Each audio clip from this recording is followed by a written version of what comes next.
పరాత్పర పరబ్రహ్మ యొక్క పరిపూర్ణమైనటువంటి అనుగ్రహంతో ఆశీస్సులతో ఆయన అనుమతితో మనం ఈ సహజీవన కార్యక్రమాన్ని జరుపుకునే అవకాశం కలిగించాడు ఆయన. ఈ సహజీవనంలో ఎవరెవరైతే పాల్గొంటూ ఉన్నారో వాళ్ళందరికీ నా యొక్క విన్నపం ఏమిటంటే, ఇది ఒక విధంగా మనం చెయ్యటం లేదు, ఆయన చేయించుకుంటున్నాడు అనే భావన అందరికీ ఉండాలి. ఒకటి. రెండవది, ప్రభు చరితము, ప్రభు ప్రవచనాలు, మెహర్ బాబా లోకానికి కావలసినవి ఆ రెండే. మిగిలినవి చదువుకోవచ్చు, కానీ అతి ప్రధానమైనవి, అతి ముఖ్యమైనవి ప్రభు చరితము, ప్రవచనాలు. ప్రభు చరిత్రలో ఉన్నాయి ప్రవచనాలు, కానీ ఆ ప్రవచనాలన్నీ కూడా తీసి ఒక పుస్తకం చేశారు. ఆ పుస్తకం చేయడంలో దాని అర్థం ఏమిటంటే, కొంచెం జాగ్రత్తగా ఈ అందరూ కూడా మాట్లాడుతున్న వ్యక్తి మీ కాల్ హోల్డ్ లో ఉంచారు, దయచేసి లైన్ లో. హలో, ఈ ప్రవచనాల్లో చాలా శీర్షికలు ఉన్నాయి, చాలా అధ్యాయాలు ఉన్నాయి. ఇవన్నీ మనకి ఆచరించడానికి కష్టమైనవి, కానీ అందులో ముఖ్యమైనవి మనం ఆచరించడానికి ప్రయత్నం చేద్దాం. ఆ ఆచరించడానికి ప్రయత్నం ఎలా చేస్తాం? ఇది చెప్పుకుంటూ ఉన్నప్పుడే బాబా చెప్తారు, ఇది చాలా ముఖ్యమైనది, అండర్లైన్ చేసుకోండి, ఇది చాలా ముఖ్యమైనది, అండర్లైన్ చేసుకోండి చెప్పడం జరుగుతూ ఉన్నది. ఇక్కడ ఆత్మీయత కాకుండా, ఆత్మీయత మాత్రమే పనిచేయాల, ప్రేమ మాత్రమే పనిచేయాల. మేధస్సు కానీ అహంకారం కానీ ఇంకేది పనిచేస్తే మనకి ఇందులో లోతైనటువంటి అర్థాలు మనకి వినబడవు. వినబడినా అవి వివేకంతో ఆలోచించి ఆచరణలో పెట్టడానికి సాధ్యం కాదు. అందుచేత మీ అందరూ కూడా ఇప్పుడు ఎంతమంది అయితే ఇందులో ఉన్నారో మీరంతా కూడా బాబాకి ప్రాధాన్యత ఇవ్వండి, బాబా మాటలకి ప్రాధాన్యత ఇవ్వండి. మన గ్రూపులో ఉన్న వాళ్ళైనా ఏదైనా ఒకవేళ వాళ్ళకు తోచింది చెబితే అది ప్రాధాన్యమైనది కాదు. ఎందుకంటే ఎన్నాళ్ళ నుంచి నడుస్తుందో నాకైతే జ్ఞాపకం లేదు, చాలా కాలం నుంచి నడుస్తుంది. అందువల్ల ఈ ప్రవచనాల్లో మనకేవైతే కావాలో అవి ఏరుకుంటున్నాం, పూర్తిగా బాబా జీవిత చరిత్ర చెప్పుకుంటున్నాం. అంతే, ఎవరైనా ఏదైనా చెప్తే మీరు కలతపడిపోవద్దు. నిర్వాహకులకి ఎవరైతే ఈ కార్యక్రమాన్ని నిర్వహిస్తున్నారో వాళ్ళకి ఒక్కటే నేను మనవి చేస్తున్నాను, ఎవరైనా మీకు ఏదైనా అడిగితే మాతో కాదు శ్రీనివాసరావు అన్నయ్యతో మాట్లాడుకోండి అని చెప్పండి. అప్పుడు వాళ్ళకి నేను జవాబిస్తాను. విన్నారా? అవతార్ మెహర్ బాబాకి జై. ఆ ప్రభువు ఇంతటి సదవకాశాన్ని మనకి ఇచ్చాడైనా దీన్ని మనం వ్యర్థం చేసుకోవడం కానీ లేదా ఇంకోలా చేసుకోవడం కానీ చేస్తే అది అవివేకం అవుతుంది. అందుచేత ఆ ప్రభువుకి సహస్ర కోటి పాదాభివందనాల్ని మన తరపున, యావత్ భక్తలోకం తరపున, సొరల తరపున, అడ్వాన్స్డ్ సోర్స్ తరపున తెలియజేస్తూ, ఇప్పుడు మనం ఈ ప్రవచనాల్లో ఉన్నవే సహజీవన కార్యక్రమంలో చరణాలుగా, పద్యాలుగా రాసుకుంటూ చదువుకుంటూ ఉన్నాం. అందుకే మీకు కూడా అవి రాసుకోండి అని చెప్పడంలో ఉద్దేశం ఏంటంటే, ప్రవచనాలు ఇంత పుస్తకం చదివి మీరు మళ్ళీ ఏరుకోలేరు. అవి ఏర్చి కూర్చి బాబా ఇక్కడ మీకు పద్యాలుగా, చరణాలుగా అందిస్తున్నాడు. నిన్నటి వరకు 20 చెప్పుకున్నాం, ఇప్పుడు 21, 22 చెప్పుకుంటున్నాం. మంచివారిలో కాని వారిలో, చెడ్డవారిలో, పాపాత్ములలో, మంచివారిలో కాని వారిలో, చెడ్డవారిలో, పాపాత్ములలో భగవంతుడున్నాడు అనుట, భగవంతుడున్నాడు అనుట యథార్థమైన జ్ఞానమని చెప్పాడు, యథార్థమైన జ్ఞానమని చెప్పాడు. ఇట్టి జ్ఞానముతో అందరినీ సహాయపడాలి అనను ప్రేమతో, ప్రతిఫలాక్ష ఆశించరాదనెను, వైరము ద్వేషము ఉండరాదనేను, వైరము ద్వేషము ఉండరాదనేను. ప్రవచనాలు most concentrated strict headlines of Meher Baba's love. మంచివారిలో గాని కాని వారిలో గాని చెడ్డవారిలో గాని పాపాత్మల్లో గాని భగవంతుడు ఉన్నాడు అనుట. భగవంతుడు ఉంటాడు, అందరిలో ఉంటాడు. శివ నుంచి బ్రహ్మాండం వరకు అన్ని చోట్ల ఉంటాడు ఆయన. భగవంతుడు ఉన్నాడు అనే యథార్థ జ్ఞానమే యథార్థమైన జ్ఞానము అని బాబా చెప్తున్నారు. ఇట్టి జ్ఞానముతో అందరికీ ప్రేమతో సహాయపడాలి అంటాడు ఆయన. ప్రతిఫలాపేక్షను ఆశించకూడదు అంటాడు. వైరము ద్వేషము ఉండకూడదు అంటాడు.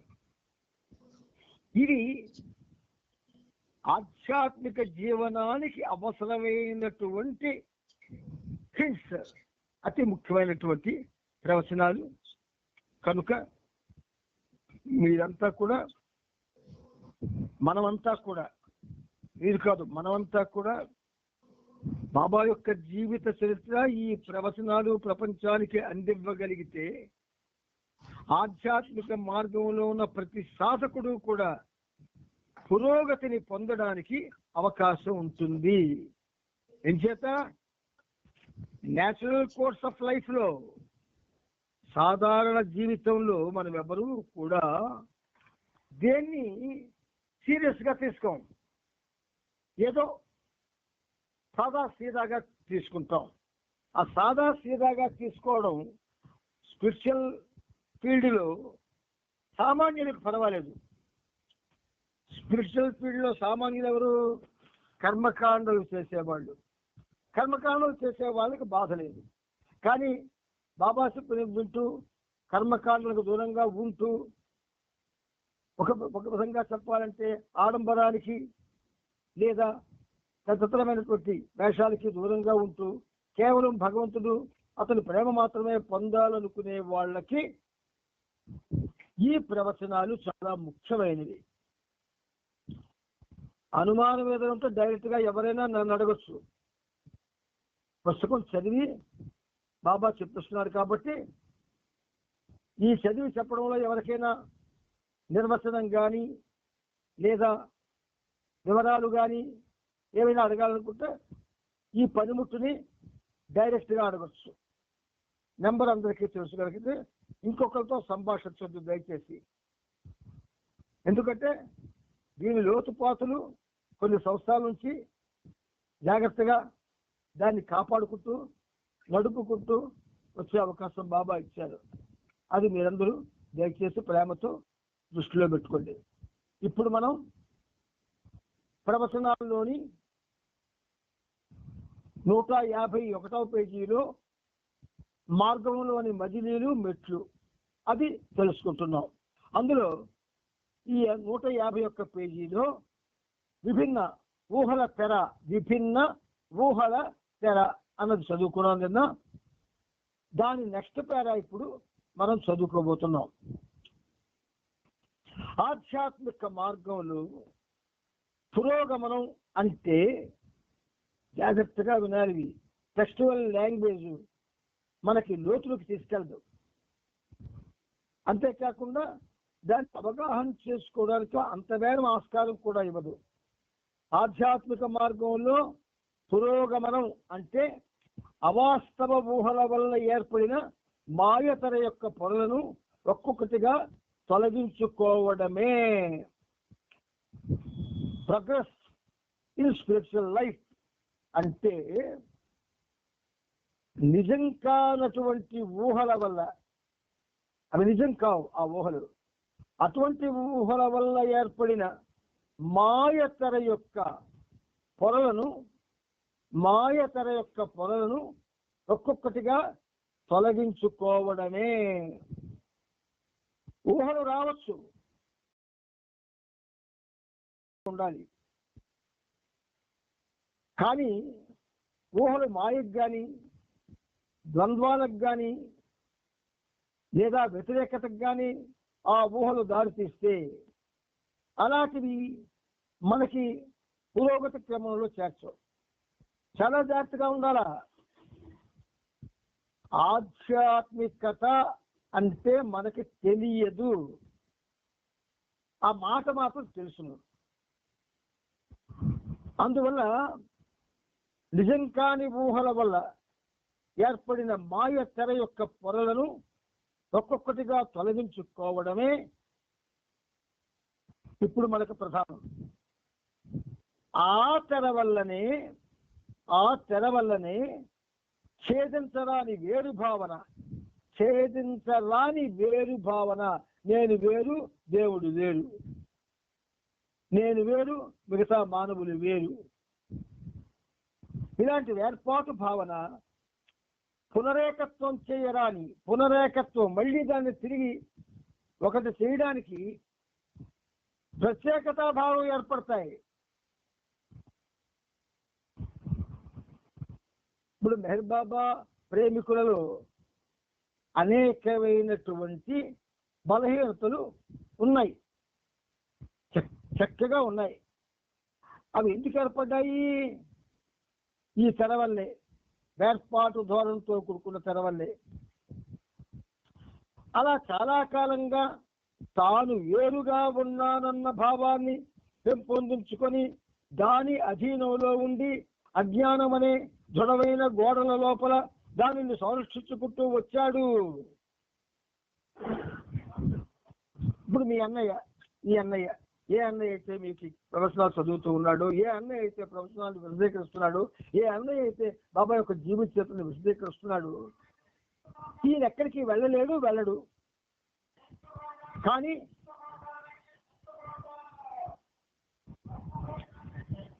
జాగ్రత్తగా వినండి, అనారోగ్య కారణాల వలన ఎక్కడికి వెళ్ళలేడు. ఒకవేళ వెళ్ళాలి అనుకుంటే నన్ను ఎవరో తీసుకువెళ్ళాలి. అటువంటి శ్రమ కలిగించి నాకు వెళ్ళడం అవసరమా అంటే అవసరం లేదు. ఎంచేతంటే మెహర్ బాబా ప్రేమికుల్లో ఎవరికి వారే నేను చాలా గొప్పవాడిని, నాకు అన్నీ తెలుసును, నేను చదవవలసిన అవసరం లేదు, నేను తెలుసుకోవాల్సిన అవసరం లేదు, నేను నేర్చుకోవాల్సిన అవసరం లేదు అనేటటువంటి భావాలతో చక్కగా పండిపోయి ఉన్నారు. మరి ఈ ప్రపంచంలో మనం ఎందుకు అటువంటి వాళ్ళని డిస్టర్బ్ చేయడం అని నేను వెళ్ళను, ఈ పనిముట్టు వెళ్ళదు. అంచేత అలా చాలా కాలంగా తను వేరుగా ఉన్నాను అన్న భావాన్ని పెంపొందించుకొని దాని అధీనంలో ఉండి అజ్ఞానమనే గోడల లోపల దాన్ని సంరక్షించుకుంటూ వచ్చాడు. ఎవడు? మానవుడు. ఇప్పటి నుంచి తనకంటే విస్తారమైన సత్య పదార్థంతో కొంత సంబంధం ఏర్పరచుకుంటాడు. ఎప్పుడైతే ప్రవచనాలని బాబా మనకు అందించాడో ఇది అందిన దగ్గర నుంచి ఏమవుతుంది? తనకంటే విస్తారమైన సత్య పదార్థంతో కొంత సంబంధం ఏర్పరచుకుంటాడు. ఈ సంబంధం ఏర్పరచుకోవడం అంటే ప్రస్తుతం మనం ఎలా సంబంధం ఏర్పరచుకున్నాం? సెంటర్లకు వెళ్తున్నాం, అక్కడ చెప్పిన వింటున్నాం, సవాసులకు వెళ్తున్నాం, అక్కడ చెప్పిన వింటున్నాం, మెహరాబాద్ వెళ్తున్నాం, అక్కడ విన్నది కన్నది ఆనందిస్తున్నాం, ఇలా ఉన్నాం. అంటే సామూహికంగా అందరూ చేసేదే మనము చేస్తున్నాం. వ్యక్తిగతంగా ఏమైనా చేస్తున్నామా? అసలు వ్యక్తిగతంగా చేయడానికి ఏమైనా ఉన్నాయా? ఉన్నాయి. ఈ ప్రవచనాలు వ్యక్తిగతంగా చేయవలసినవి, సామూహికంగా కాదు.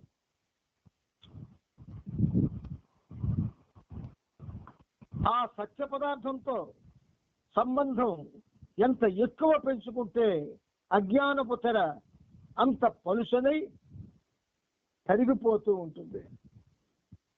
మనలో అజ్ఞానపు తెర ఎంతగా ఎదిగిపోయిందంటే మనకు తెలియదు. కానీ సత్య పదార్థంతో అంటే మెహర్ బాబాతో సంబంధం ఎంత ఎక్కువ పెంచుకుంటే, ఎలాగా ఎక్కువ అంటే ఏమిటి, ఏం చేద్దాం, ఏదో ఆదివారం సెంటర్కి వెళ్ళడం, సహవాసులకు వెళ్ళడం, ఆ తర్వాత మెహరాబాద్ వెళ్ళడం, బాబా చూసిన ప్రదేశాలు తిరగడం, ఇది ఈ సంబంధం ఎలాంటి సంబంధం? ఎక్కువైన సంబంధమా, సాధారణ సంబంధమా? సాధారణ సంబంధమే. ఒకవేళ ఇది ఎక్కువ అని మనకు అనిపించింది అనుకోండి, నిరంతరం భగవన్నామాన్ని చేసే వాళ్ళతో పోలిస్తే మనది ఏమీ కాదు. నిరంతరం భగవంతుని యొక్క మాటలు వింటూ, ఆ వింటున్న మాటల్ని ఆకలింపు చేసుకుంటూ తదనుగుణంగా జీవితాన్ని గడపడానికి ప్రయత్నిస్తే అంతకంటే ఇది ఎక్కువ కాదు. కాబట్టి బీ విత్ మీ అన్న మెహర్ బాబా అతి గొప్ప సందేశం అది. నాతో ఉండండి, నాతో ఉండండి. ఆ నాతో ఉండడానికి మనకు పక్కన ప్రశ్నలు అడగడానికి ఏమి ఉండదు.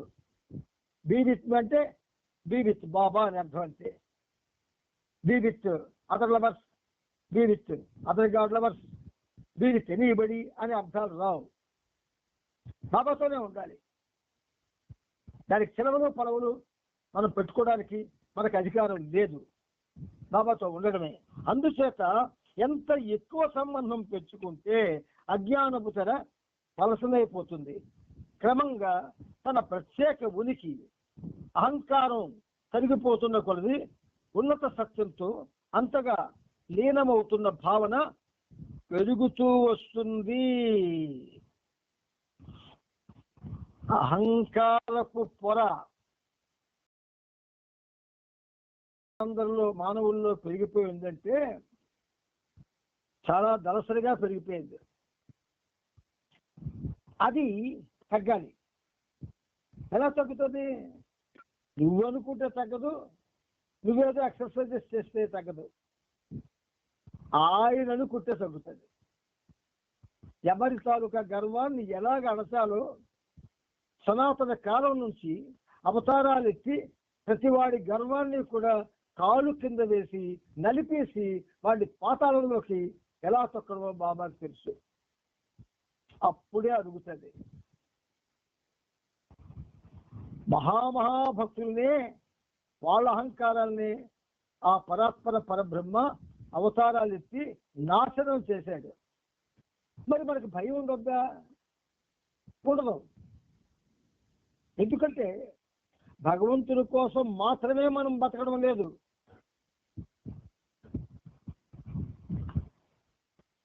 మనం బ్రతికే దేవుడి కోసం మాత్రమే బ్రతకడం లేదు. అది ఎలా అవుతుందండి? మరి ప్రాపంచిక విధులు ఉన్నాయి కదా. మరి నువ్వు పుస్తకాల్లో చదువుకున్న భక్తులకు ప్రాపంచిక విధులు లేవా? భాగ్యకారులకు ప్రాపంచిక విధులు లేవా? భక్త మీర, సక్కుబాయ్ ఇలాంటి ఆడవాళ్ళకి ప్రాపంచిక విధులు లేవా? వాళ్ళకంటే గొప్పవాళ్ళవా మనం? మరి వాళ్ళు నిరంతరం భగవంతుడితో ఎలా జీవించారు? మనం ఎందుకు జీవించలేదు? ఎందుకు జీవించడానికి ప్రయత్నం చేయడం లేదు? అహంకారం. అందువల్ల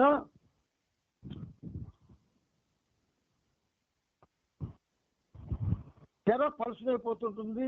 క్రమంగా తన ప్రత్యేక ఉనికి అహంకారం తరిగిపోతున్న కొలది ఉన్నత సత్యంతో అంతగా లీనమవుతున్న భావన పెరుగుతూ వస్తుంది. మనకి మనంగా మన మలినాలని గాని, మన అహంకారాన్ని గాని, మనలో ఉన్న కామాన్ని గాని, లేదా క్రోధాన్ని గాని, లోభ మోహ మదమాత్సర్యాలను గాని, అసూయ ద్వేషాలను గాని తగ్గించుకోలేము. మరి ఎలా తగ్గుతాయి? ఆయన తగ్గించాలి. అందుకే బాబా ఏమన్నారు? నాకు అన్నీ మీరు ఇస్తున్నారు, కానీ ఎవరు కూడా వాళ్ళ బలహీనతలు ఇవ్వడం లేదు అన్నారు. మీ బలహీనతలు నాకు ఇవ్వండి అన్నారు. ఎందుకేమో ఇచ్చేయండి. ఎవరెవరిలో ఎటువంటి దురదృష్టకరమైన బలహీనతలు ఉన్నాయో అవన్నీ బాబాకి ఇవ్వండి, బాబాకి ఇచ్చేయండి, ఖాళీ అయిపోండి. అప్పుడు అహంకార నిర్మూలనకి ఆయన శ్రీకారం చుడతాడు. అంచేత బాబా యొక్క ఆ అనుగ్రహ ఆశీస్సులతో మనం ఈరోజు ఈ ప్రవచనాన్ని చదువుకున్నాం. మళ్ళీ ఏం చేస్తామంటే రేపటి దినం మరికొంచెం చెప్పుకోవడానికి మనం ప్రయత్నం చేద్దాం. విన్నారా?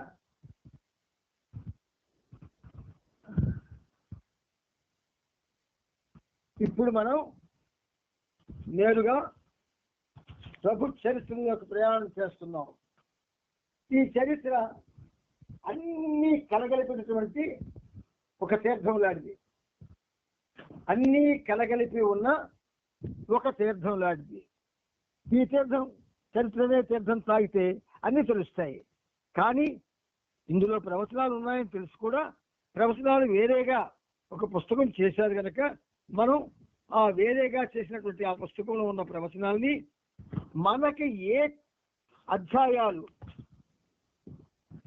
ఆచరణలో పెట్టడానికి అవకాశం ఉంటుందో అటువంటి వాటిని మనం ఎంచుకొని, ఇందులో ఉన్నవన్నీ ఆచరణ పెట్టడం చాలా కష్టం, ఆచరణలో పెట్టడం, కొన్ని మనం పెట్టుకోవచ్చు. కాబట్టి ఆ కొన్ని అంటే ఏమిటో అని చికాకు పడకుండా ఎవరికి వారు అవి ఎంపిక చేసి బాబా మీకు చెప్పిస్తున్నారు. ఆ కొన్ని సులువైనవి కూడాను, కష్టమైనవి కాదు. అందుచేత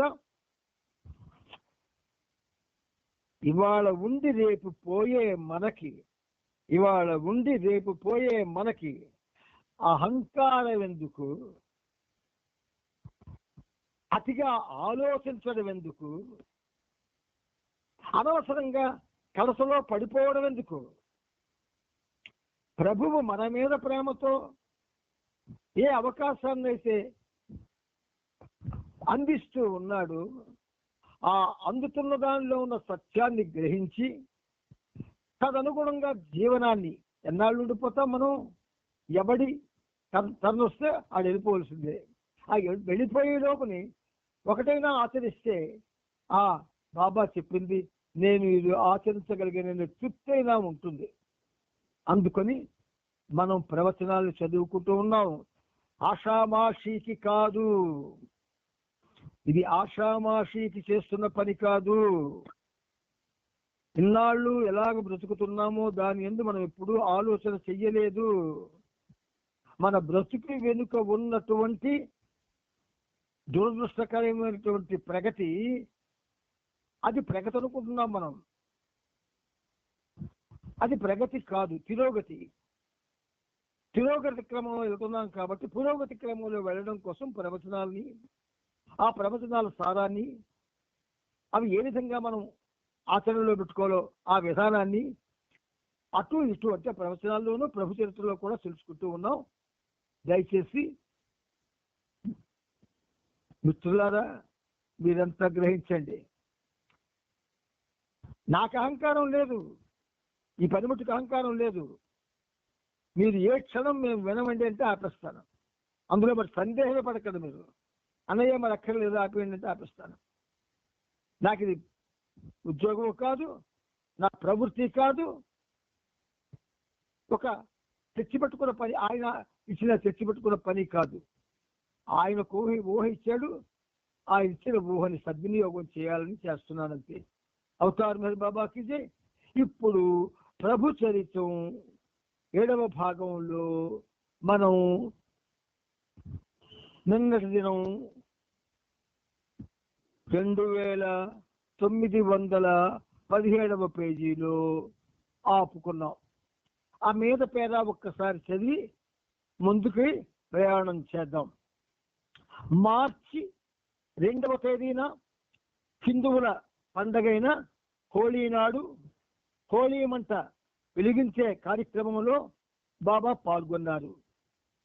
2 రోజుల తరువాత మస్తు సాంగత్యం కొరకు గుస్తాబ్జీ బైదుల్ సావక్ను వెంటబెట్టుకుని బాబా హరిద్వార్ మీదుగా రిషికేశ్ వెళ్ళారు.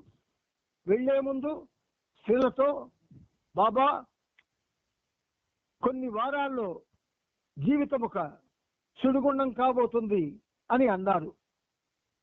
రిషికేశ్ నుండి బాబా మర్నాడు సాయంత్రం తిరిగి వచ్చారు. ఒక వారం తరువాత మార్చి 11న నాగపూర్ నివాసి సూలు మెష్రాం నుంచి ఉత్తరం వస్తే దాన్ని బయటకు చదివించారు. బాబా ఉల్లాసంగా కనిపిస్తూ అటువంటి భక్తులు పూజించాలి అని వ్యాఖ్యానించారు. అటువంటి భక్తులను ప్రేమికులను పూజించాలి అని వ్యాఖ్యానించారు. అటువంటి వాళ్ళు ఇప్పుడున్న వాళ్ళు ఉన్నారట, ఒక్కరు లేరు. తరువాత బాబా 2 చేతులు జోడించి ప్రార్థన చేస్తున్నట్లుగా కళ్ళు మూసుకున్నారు. బాబా ఇలా చేయడం మండలి వారు ముందు ఎన్నడూ చూడలేదు. ఆ ఉత్తరాన్ని బాబా మళ్ళీ చదివించి ఇలా అన్నారు: సూలు ప్రగాఢమైన భక్తి శ్రద్ధలతో నన్ను ప్రేమిస్తాడు. అంటే ప్రగాఢమైన భక్తి శ్రద్ధలు కావాలి ప్రేమించడానికి. ప్రగాఢమైన భక్తి శ్రద్ధలు అవి ఏమిటో వివరిస్తే భయం వేస్తుంది మనందరికీ. ఇప్పుడు వివరించవు, ఇవి వివరించి మీకు చెప్పబడవు. ఆ సందర్భం ఒకటి ఉంది ముందు ముందు. అప్పుడు ఈ ప్రగాఢమైన భక్తి శ్రద్ధలంటే ఏమిటో మనం అప్పుడు తెలుసుకుందాం. ప్రగాఢమైన భక్తి శ్రద్ధలతో సూలు నన్ను ప్రేమిస్తాడు. ఈ విషయంలో సూలు నాకంటే గొప్పవాడు అంటున్నారు బాబా. ఎంత గమ్మత్తుగా అంటారంటే ఆయనకే చెల్లింది. 1938లో పంచగనిలో నన్ను ఒక్కసారే చూశాడు. అప్పటి నుండి అతన్ని నాకు దూరంగానే ఉంచాను. ఈ విషయంలో ప్రేమికులు నిజంగానే గొప్పవారే. కృష్ణుడు ఎందుకు సుధాముని కాళ్ళు కడిగి ఆ పాదజలాన్ని త్రాగాడు? దీనికి కారణం సుధాముని ప్రేమే. నిజానికి కృష్ణుడు కడిగింది సుధాముని పాదాలు కాదు, అతని ప్రేమను. ఆ ప్రేమజలాన్ని కృష్ణుడు సేవించాడు. ఇది చిన్న మీసాలు బ్రాకెట్ పెట్టుకోండి. పేర అద్భుతమైనటువంటి అంతరార్థం ఉంది అందులోని.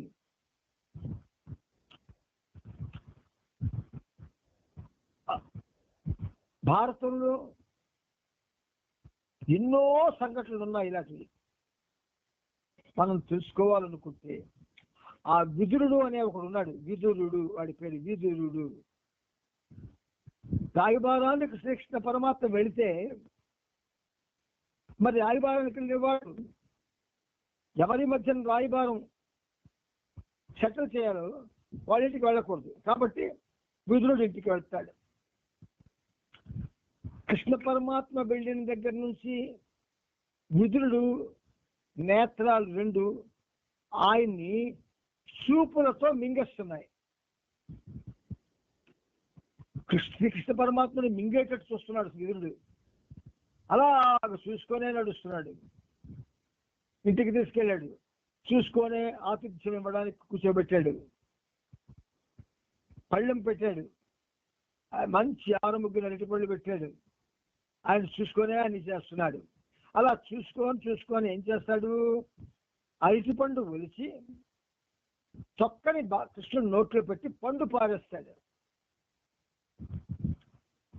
ఇది బహుశా చాలా మందికి తెలుసు ఈ సంఘటన. ఇలాంటి సంఘటన చదివేసి దాన్ని ఏదో తేలిగ్గా తీసుకుంటే ఆధ్యాత్మిక మార్గంలో ఉన్నవాడు వాడికి భక్తి అంటే ఏమిటో, ప్రేమ అంటే ఏమిటో, శ్రద్ధ అంటే ఏమిటో తెలియనట్టే. కాబట్టి శ్రీకృష్ణుడు కలిగింది సుధాముని పాదాలు కాదు, అతని ప్రేమను. ఆ ప్రేమ జలాన్ని కృష్ణుడు సేవించాడు. ప్రేమకి అత్యంత ప్రాధాన్యత ఇచ్చిన ప్రభువు ఈ శకంలో ప్రేమకే ప్రాధాన్యత ఇస్తాడు. ప్రేమ ఉన్న చోటే ఉంటాడు, మరి మిగిలిన చోట్ల ఉండడు ఆయన. జన్మనిచ్చిన తల్లిదండ్రులతో పిల్లలు కూడా ఉండని రోజునివి.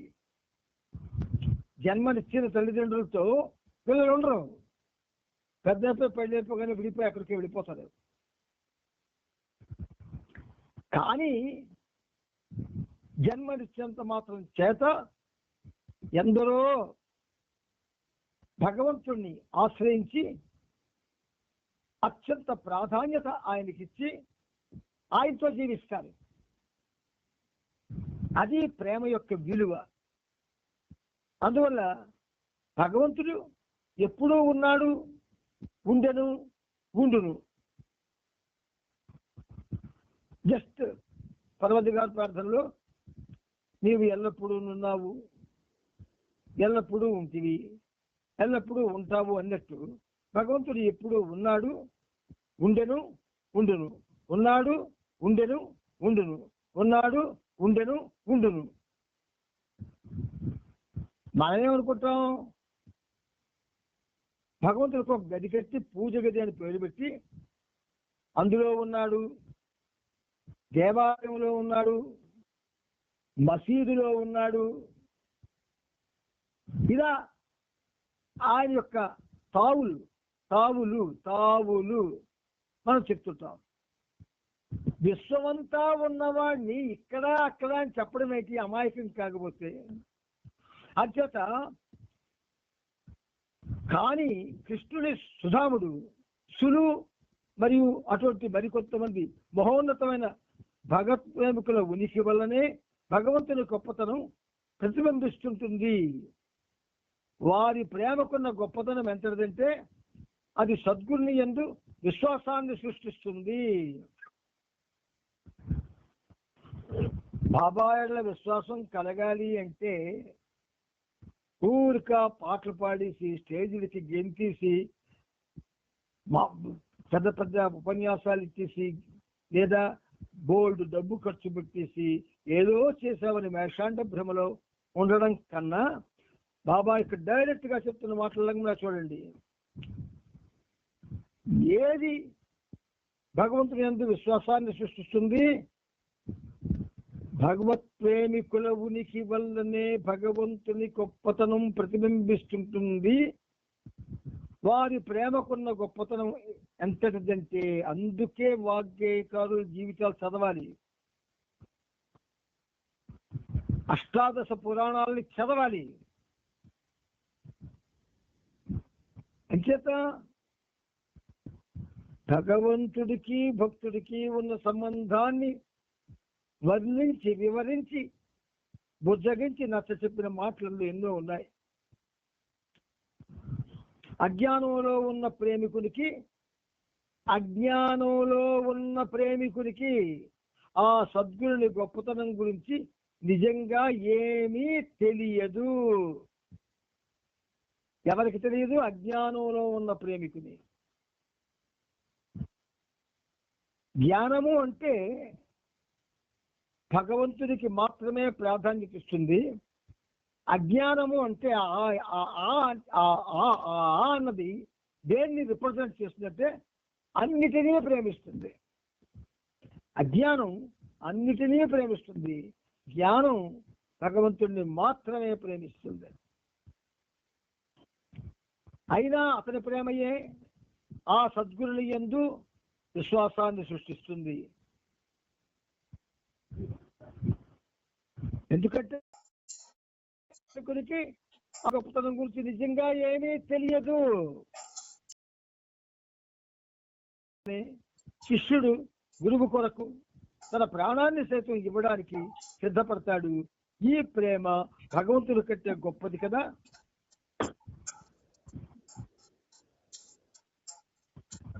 మంజునాథం నాకు తెలియదు, ఒక సినిమా ఏదో వచ్చింది, అది టీవీలో చూడడం జరిగింది. భగవంతునికి వ్యతిరేకంగా బతికి ఆ తర్వాత ఆయన యొక్క విశిష్టతని తెలుసుకొని ఆ భగవంతుని కోసమే చివరి వరకు బ్రతికితే తన యొక్క చక్కటి జ్ఞానంతో దేవాలయంలో ఆ ప్రమిదలన్నీ కూడా వెలిగిస్తాడు ఆయన. అటువంటి వాడు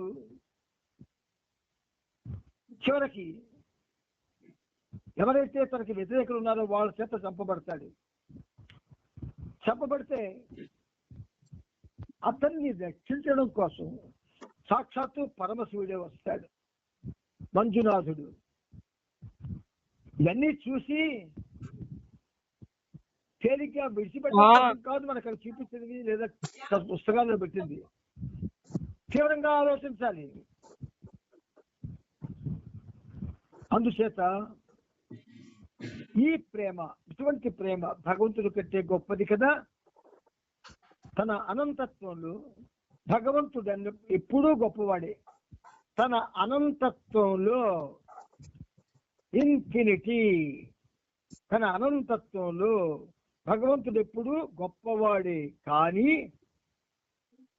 తమ ప్రియతముని నిజస్థితి తెలియకపోయినా, తాము ఎంతో పరిమితులై ఉన్నా కూడా నిజమైన ప్రేమికులు తమ ప్రీతముని కొరకు సర్వస్వాన్ని అర్పించేందుకు సిద్ధపడి ప్రీతముని యందున్న ప్రేమ విశ్వాసాల కొరకు తులకు తమ ప్రాణాలనే త్యాగం చేస్తారు.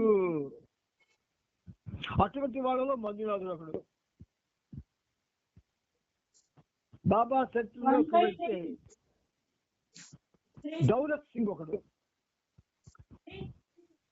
మోక్షం ఇచ్చారన్నారు బాబా. అంచేత మరొకసారి చదువుతామనండి. తన అనంతత్వంలో భగవంతుడు ఎప్పుడూ గొప్పవాడే, కానీ తమ ప్రీతముని నిజస్థితి తెలియకపోయినా, ఎవరికైనా బాబా నిజస్థితి తెలుసునా? తెలిస్తే ఎవరు మరి ప్రపంచంతో సంబంధం తెగిపోతుంది. మీకు నిజస్థితి తెలియకపోయినా, తాము ఎంతో పరిమితులై ఉన్న మన పరిస్థితి స్వల్పకాలం. నిజమైన ప్రేమికులు తమ ప్రీతముని కొరకు సర్వస్వాన్ని అర్పించేందుకు సిద్ధపడి ప్రీతముని యందున్న ప్రేమ విశ్వాసాల కొరకు తులకు తమ ప్రాణాలనే త్యాగం చేస్తారు. ఆ స్థితిలో ఉన్న ప్రేమికుడు ప్రపంచంలో ఒక్కడు లేడు. ఇప్పుడు బాబా ప్రేమికుల్లో ఒక్కడు లేడు. అటువంటి ప్రేమికులు నిజంగా గొప్పవాడే. అందుచేతనే భగవంతుడు అనంతుడై ఉన్నప్పటికీ తన అసలైన ప్రేమికుల ప్రేమ విశ్వాసాల్లో ఉన్న నిస్వార్థ స్ఫూర్తిని చూసి దానిని గుర్తించి ప్రేమికుల్లోని ఈ స్ఫూర్తికి వినమ్రుడవుతాడు. గొప్ప పేరాలు ఇవి. ఇప్పుడు మీకు చదివి చెప్తున్నవన్నీ కూడా చాలా గొప్ప పేరాలు.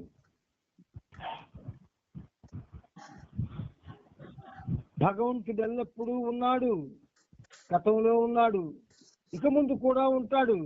కానీ భగవంతుడిని, గురువుని ప్రేమించి ఆరాధించడం అన్నది ప్రేమికుల మరియు భక్తుల గొప్పతనం. గొప్పతనం అన్న మాట ఏ అర్థంలో చెప్పబడిందో అర్థం చేసుకోవాలి జాగ్రత్తగా. ఇంటికో విగ్రహం, వీధికో దేవాలయం ఉన్నాయి. ఇప్పుడు ఇంటికో విగ్రహం, వీధికో దేవాలయం ఉన్న రోజులు ఇవి. ఈయన్ని చూస్తే సామాన్యంగా ఉంటాడు. ఎలాగ నువ్వు సర్వోన్నతుడు అనుకోగలుగుతావు? ఎలాగ ఆయన పాదాక్రాంతం అయిపోతావు?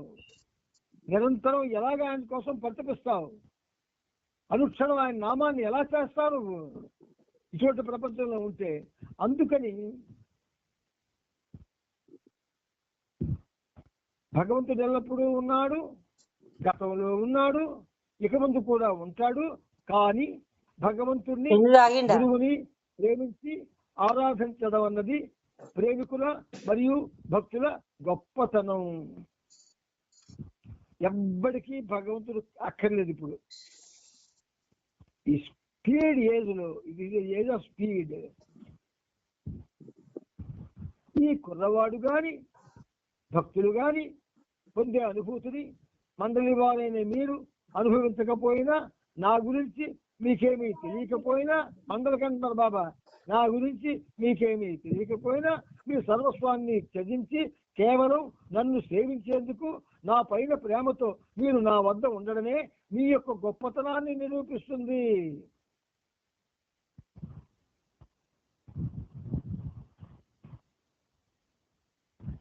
ఆంధ్రప్రదేశ్లో అహంకారము మేధస్సు పనిచేస్తున్నాయి. మేధస్సు అహంకారం, అందువల్లే మనకు మంచి బిరుదు ఇచ్చాడు బాబా. ఆంధ్ర ఈజ్ మై మైండ్ అన్నాడు.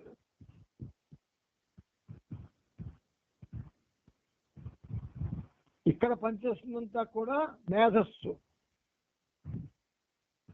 అహంకారం. ఈ విషయం నేను ఒక్కడనే గమనిస్తున్నాను. అంతేగాక మీ గొప్పతనాన్ని తెలిసిన వాడిని, సాగించేవాడిని కూడా నేను ఒక్కడనే. డెహ్రాడూన్లో ఉండగా ప్రతిరోజు బాబా సాంజీతో జపాన్ సేనల కదలికలు, వాటి వ్యవహారాల గురించి, పోరాటానికి సంబంధంగా లేని ఇండియా పరిస్థితిని, అంతర్గత రాజకీయ అస్థిరతను గురించి చర్చించేవారు. అయినా బాబా ఎప్పుడు ఇదంతా భగవంతుని ప్రణాళిక అంటూ నొక్కి చెబుతూ ఉండేవారు. ఇదంతా భగవంతుని ప్రణాళిక అంటూ నొక్కి చెబుతూ ఉండేవారు. వినిస్టన్ చర్చిల్ పంపగా సర్ స్టాఫర్డ్ క్రిప్స్ ఇండియా వస్తున్న విషయాన్ని బాబా మార్చి 12వ తేదీని విని దేశంలోనూ విదేశాల్లోనూ ఉన్న ప్రస్తుత రాజకీయ పరిస్థితిని గురించి, దేశంలోనూ ఇతర దేశాల్లోనూ ఉన్న నాయకుల గురించి వ్యాఖ్యానించారు. ఒక్కొక్క నాయకుని విలక్షణ భావ ప్రకటనను బాబా పరిపూర్ణమైన రీతిలో అనుకరించి చూపించారట బాబా. ఆయన్ని మనం తక్కువ అంచనా వేసుకుంటాం. ఎక్కడో ఉన్నాడు, మనం చేసుకునే పనులు ఆయన చూస్తాడా? మనం మాట్లాడుతున్న మాటలు ఆయన వింటాడా? మనల్ని మనం పొగుడుకుంటే వింటాడా? మనల్ని మనం దెబ్బలాడుకుంటూ ఉంటే చూస్తాడా? ఇవన్నీ మన దురదృష్టకరమైన అభిప్రాయాలు. కానీ ఇవన్నీ ఎలా ఉన్నప్పటికీ కూడా ఆయన మనల్ని ప్రేమిస్తున్నాడు కాబట్టే ఇలా ఉన్నాం. అది మనందరం గుర్తుంచుకోవాలా. క్రిప్స్ తెలివైన వాడు, నిజాయితీ సునిశ్చిత దృక్పథం ఉన్నవాడు, ఇండియా పట్ల సానుభూతి ఉన్నవాడు, అందరిలోనూ జిన్నా తెలియగలవాడు, రాజనీతిని గోటి మొనపైన నిలుపుకున్న గొప్ప వక్త. కానీ గాంధీ ఆజాదులకున్న నిజాయితీ విజ్ఞత అతనిలో లేవు. స్టేజ్ ఎక్కి వక్తగా మాట్లాడే వాళ్ళందరిలో కూడా నిజాయితీ ఉండదు, పరిశ్రమ ఉండదు, ప్రేమ ఉండదు. ఒక విధంగా చెప్పాలి అంటే భగవంతుడు కావాలి అని కూడా పూర్తిగా ఉండదు. ఆజాద్ ఇస్లాం సాహిత్యంలో మంచి పండితుడు.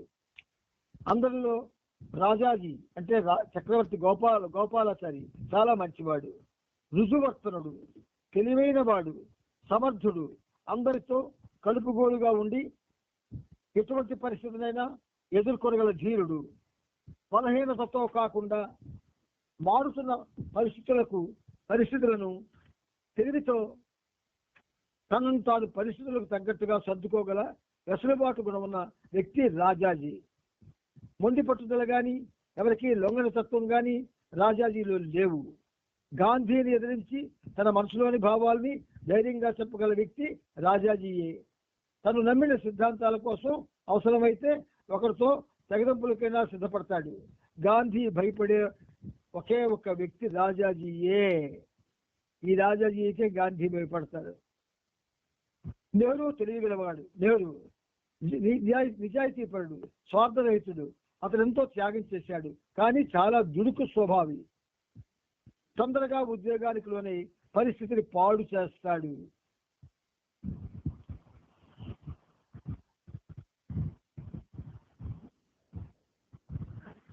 ఇండియాలోని నాయకులందరిలోనూ గతంలో కానీ ప్రస్తుతం కానీ ఉన్నవారిలో తిలక్ అంటే నాకు చాలా ఇష్టం. హృదయము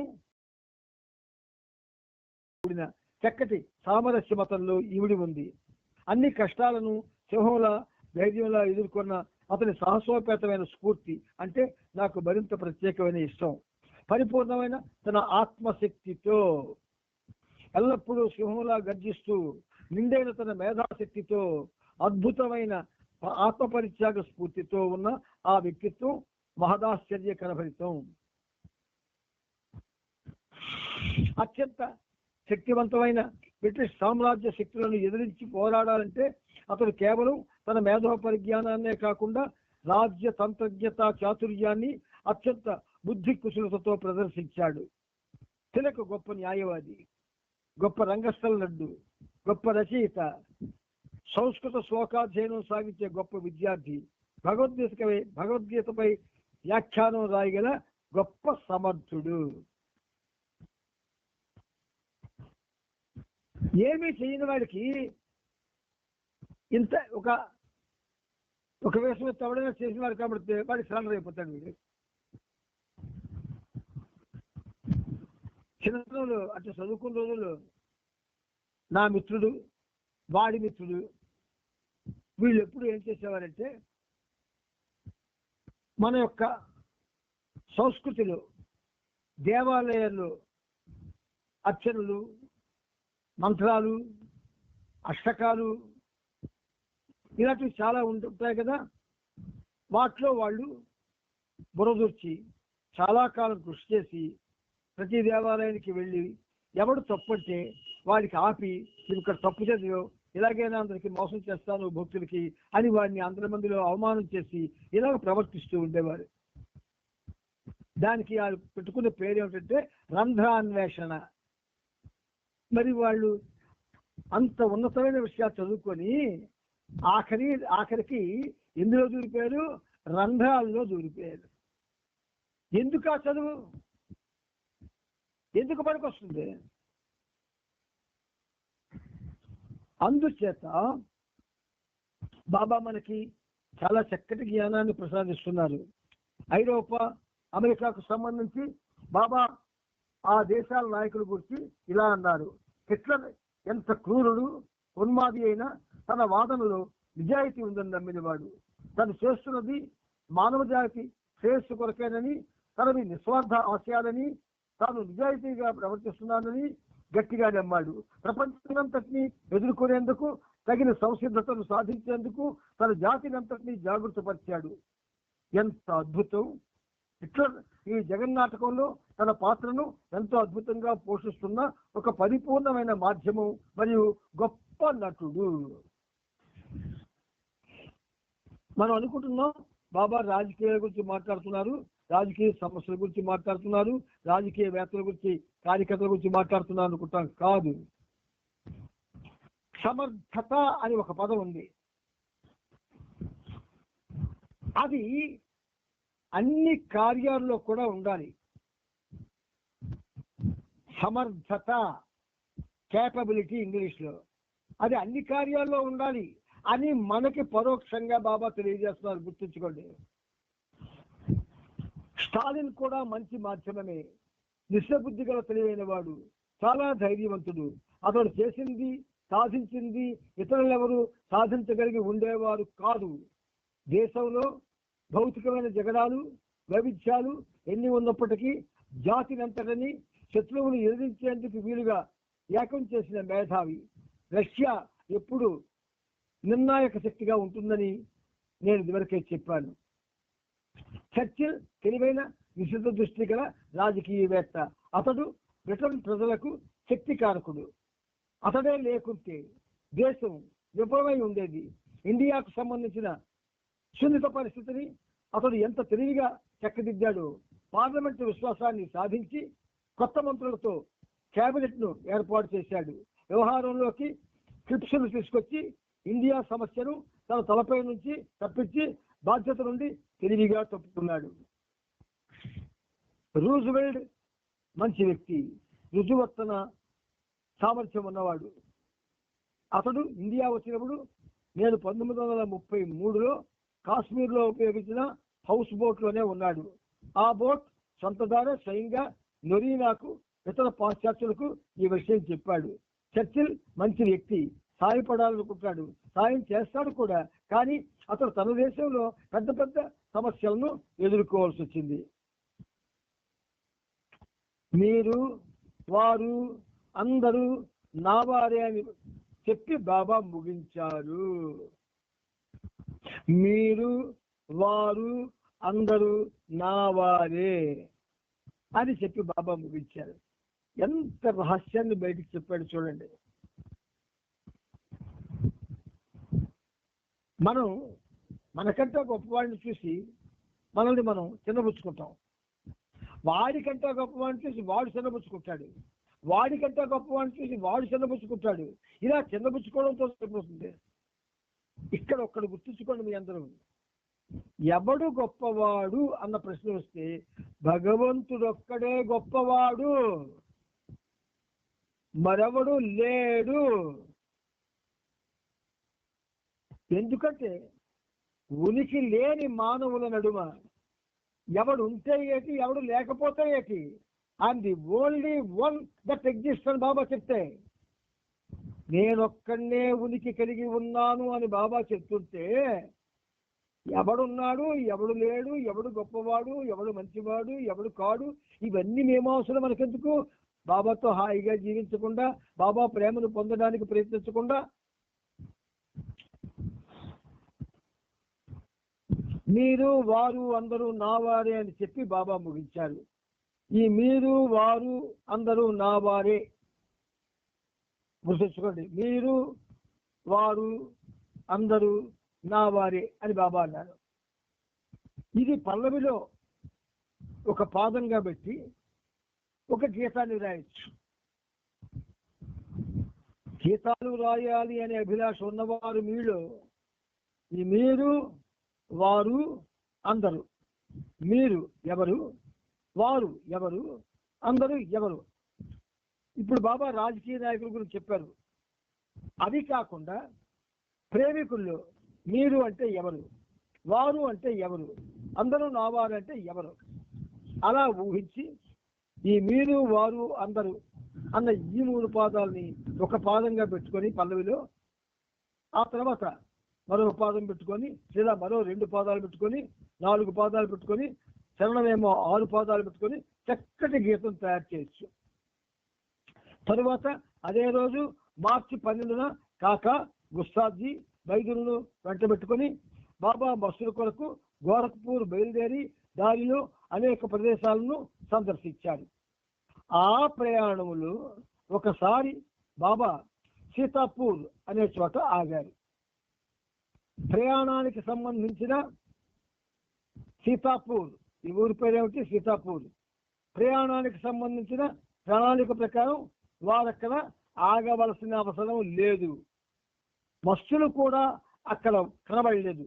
కానీ సీతాపూర్ రైల్వే స్టేషన్కి దగ్గరలో ఉన్న ఒక చెట్టు క్రింద నిస్సహాయమైన ఎందుకు ఆగారోనన్న విషయం, అసలు కారణం మండలి వారికి విదితమయ్యింది. వాళ్ళను గురించి కనుక్కురమ్మని బాబా మండలి వాళ్ళకి చెప్పారు. ఆ కుటుంబంలో మొత్తం 3 పిల్లలు, తల్లి తండ్రి ఉన్నారు. ఆ తల్లికి బాగా సృష్టి చేసి కదలలేని స్థితిలో ఉంది. అంతకు ముందు రోజే పిల్లల్లో ఒకడు చనిపోయాడని స్థానికులు చెప్పారు. వారి దగ్గర పైసా కూడా లేదు. భార్య అనారోగ్యం మరియు ఒక బిడ్డ మరణంతో ఆ తండ్రి తీవ్ర నిరాశలోనే ఉన్నాడు. ముందు ఆ కుటుంబ సభ్యులకు తిండి పెట్టమని బాబా మండలికి చెప్పి ఆ తరువాత తండ్రి పరిస్థితి గురించి అడగమన్నారు. తన దురదృష్టకర పరిస్థితికి ఆ వ్యక్తి ఇంచుమించు మతిపోయిన వాళ్ళే అయ్యాడు. బాబా మండలితో బరైలీకి వెళ్లే దారిలో ఉన్నారు. ఆ కుటుంబాన్ని తమతో పాటు రైల్లో బరైలీకి తీసుకురమ్మని మండలికి సూచించారు. అలాగే వారు అక్కడికి రాగానే ఆ స్త్రీని హాస్పిటల్లో చేర్చమని బాబా ఆదేశించారు. వారి తిండి కోసం కొంత డబ్బును బాబా ఆ కుటుంబం పెద్దకి ఇప్పించారు. బరేలీ పెద్ద దగ్గర కనుక తొందరలో ఏదైనా ఉద్యోగం చూసుకోగలని ఆ వ్యక్తి చెప్పాడు. ఈ విధంగా బస్సులతో ప్రాణాలు బాగొట్టుకోబోయే ఒక నిస్సహాయ కుటుంబం సమయానికి బాబా అందించిన సాయంతో రక్షింపబడింది. Mastery in servitude. బాబా సేవలో పరిపూర్ణుడు. చిన్ని షా అనే 6వ భూమికలో ఉన్న ఒక ఉన్నత బస్సుతో, చిన్ని షా 6వ భూమికలో ఉన్న ఒక ఉన్నత బస్సుతో బాబా జరిపిన సాంగత్యం గోరఖ్పూర్ లో బాబా చేసిన మస్తు సాంగత్యాల్లోకెల్లా చాలా విశిష్టమైంది. ఉన్నత స్థితిలో ఉన్న ఈ మస్తు నిజమైన సంత్.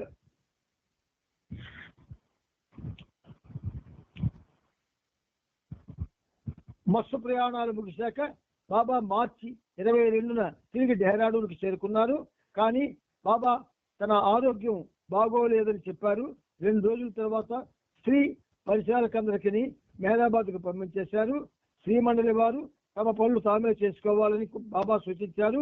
పరిచారకులతో పాటు కర్మాన్ మాఫీ, ఆర్నవాజ్ మరియు నర్గిస్లను కూడా తిరిగి బొంబాయికి పంపించి వేశారు. మనం ఈ తమ్ముడితో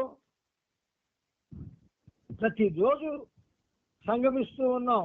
ప్రతిరోజు కూడా ఈ ప్రతిరోజు సంగమంలో మనలో ఏం జరుగుతుందో ఎవరు కూడా ఆలోచించడం లేదు. ఆలోచిస్తే తప్పకుండా ఎవరికైనా తెలుస్తుంది. విన్నారా? అందుచేత మనం ఈ సహజీవనం అనేటటువంటి ఈ కార్యక్రమంలో బాబాతో ప్రతిరోజు 60 నిమిషాల పాటు ఆయన మాటల్ని వింటూ, ఆ మాటల్లో రహస్యాల్ని చెప్పుకుంటూ, ఆ మాటల్లో ఉండే మాధుర్యాన్ని గ్రోలుతూ మన జీవనాన్ని ఆయన పాదాల చెంతకి నెమ్మదిగా తీసుకెళ్దామని ప్రయత్నం చేస్తున్నాం. ఆ ప్రీతముడు తప్పకుండా మనందరికీ ఆశీర్వదిస్తాడు. ఆశీర్వదించాలని కూడా కోరుకుంటూ అవతార్ మెహర్ బాబా కీ జై, అవతార్ మెహర్ బాబా కీ జై, అవతార్ మెహర్ బాబా కీ జై.